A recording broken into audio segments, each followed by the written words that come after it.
The day Karen HOA slapped a $500 fine on me for my dog Max's barking, I felt my blood boil.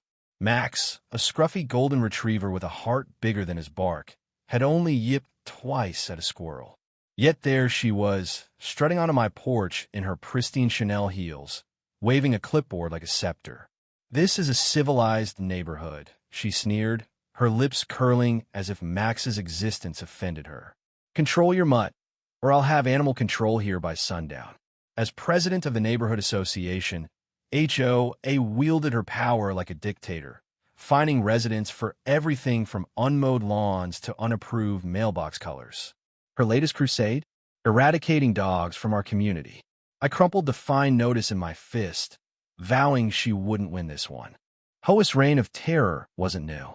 For years, she patrolled our quiet suburban streets, her designer sunglasses glinting as she scribbled citations. She'd fine Mrs. Lopez for her chihuahua's excessive yapping, harassed young Tim for walking his lab without a permit, and even reported a toddler's plastic slide as a safety hazard. Her HOA meetings were spectacles of condescension, her voice dripping with superiority as she dismissed complaints. "If you can't afford to live here properly," she'd say, "move." But Max's fine was personal. He was my companion through grief, my anchor after losing my wife.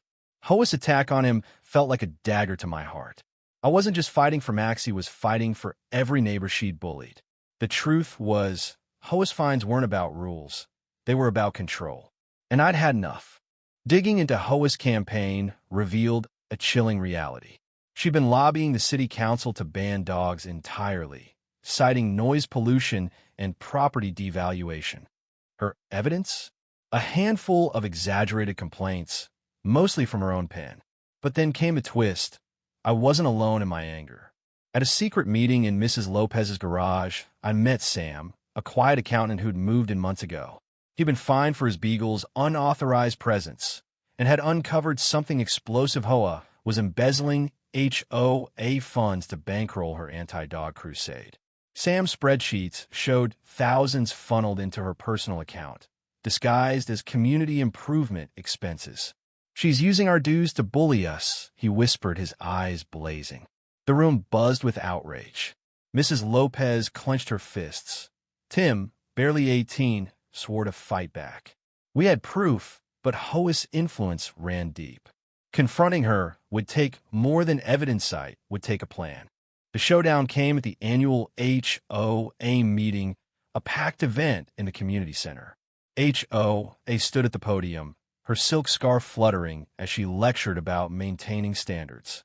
I waited, heart pounding, until the floor opened for questions. Standing, I held up Sam's spreadsheets, my voice steady but loud. "Karen HOA, you've been stealing from us to fund your vendetta against our pets." Gasps rippled through the crowd. HOA's face froze, her eyes narrowing to slits. "Lies," she spat, but Sam stepped forward, projecting bank records onto the wall. The numbers didn't lie. $20,000 siphoned over 2 years. The room erupted. Mrs. Lopez shouted about her chihuahua's fines. Tim demanded HOA's resignation. HOA tried to deflect, claiming the funds were for legal fees, but her voice cracked. Then came the unexpected ally, Councilwoman Jenkins, a dog lover who'd slipped into the meeting unnoticed. "I've seen enough," she said, her voice cutting through the chaos. "The city will investigate." HOA's empire was crumbling, and she knew it. Her downfall was swift and brutal. The investigation confirmed Sam's findings, and HOA faced criminal charges for embezzlement. But I wasn't done. Fueled by years of her tyranny, I did the unthinkable. I pooled my savings, rallied neighbors, and bought the community's land from the developer who was eager to sell. The HOA was dissolved, and in its place, we created a new governing board, one that prioritized people over power. The crowning move? I pushed through a city ordinance declaring our community a legal dog park. Max, once targeted by HOA's fines, now romped freely with other dogs, his barks echoing without fear. HOA, stripped of her title and facing jail time, moved away, her reputation in tatters. Neighbors whispered she'd been spotted working at a discount store, her designer clothes replaced by a polyester uniform. Karma, it seemed, had a bite worse than Max's. Looking back, the fight wasn't just about dogsit, it was about standing up to bullies who thrive on fear. Max still barks at squirrels, and I smile every time. Our community is louder now, filled with laughter, pause, and the hum of people who feel free.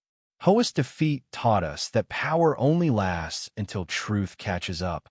What do you think? When is it right to fight back? And when should we let go? Share your thoughts. I'm listening.